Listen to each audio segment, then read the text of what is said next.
Pessoal, pode parecer óbvio para alguns, mas certamente para muitos existe uma confusão entre o que é gamificação e o que é criação de games. Existe uma certa confusão entre essas duas frentes, tá? Gamificação é um termo muito mais genérico e que inclusive é usado em diferentes contextos dentro de empresas, que consiste basicamente no seguinte: você pega um processo que vai acontecer e que já existe, já pode estar rodando, e você dá a ele uma cara de jogo, ou seja, gamificar esse processo, que pode ser, por exemplo, o processo da aula, né?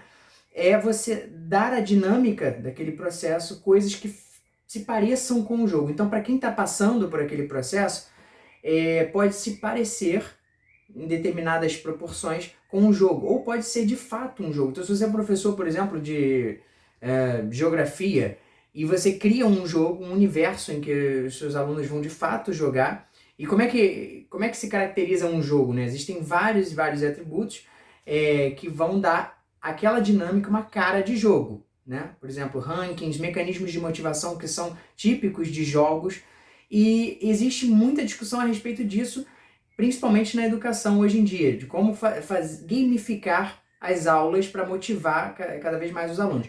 Outra coisa diferente, completamente diferente, é dar ao aluno as habilidades para criação de games, criação de jogos e especificamente de games, por exemplo, virtuais.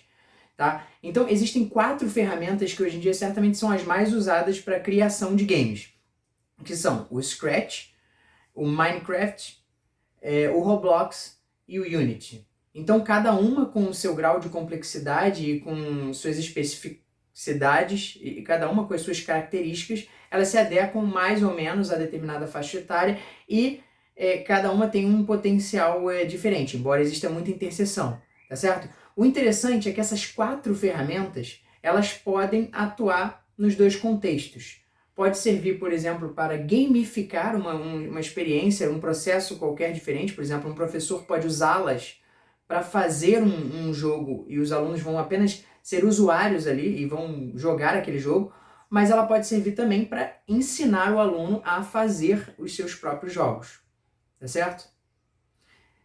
Então a ideia aqui do canal é o seguinte: vão surgir pelo menos 4 playlists para falar sobre cada uma dessas ferramentas. A ideia é atingir os dois públicos, tá? Vai servir para alguém aprender a usar essa ferramenta para fazer os seus próprios jogos, tá? E serve como uma possibilidade de criação para o professor que quer gamificar, criar um jogo específico, alguma ideia que ele tem para trabalhar determinado conteúdo em qualquer contexto.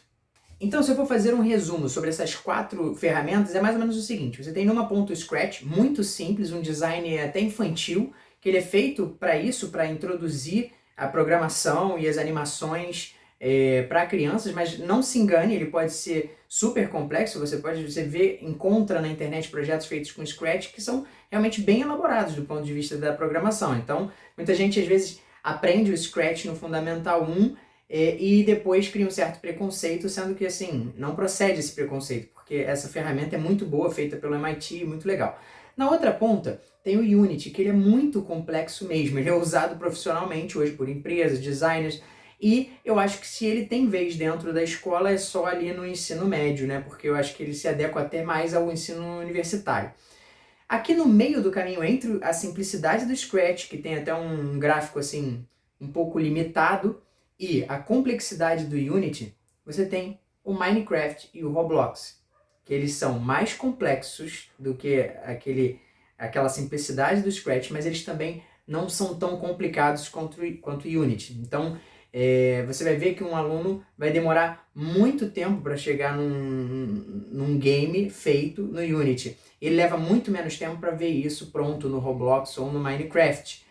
Mas essas ferramentas não são assim também tão simplinhas quanto o Scratch. Ele exige um pouco mais de sofisticação, de programação em texto, por exemplo, no Roblox.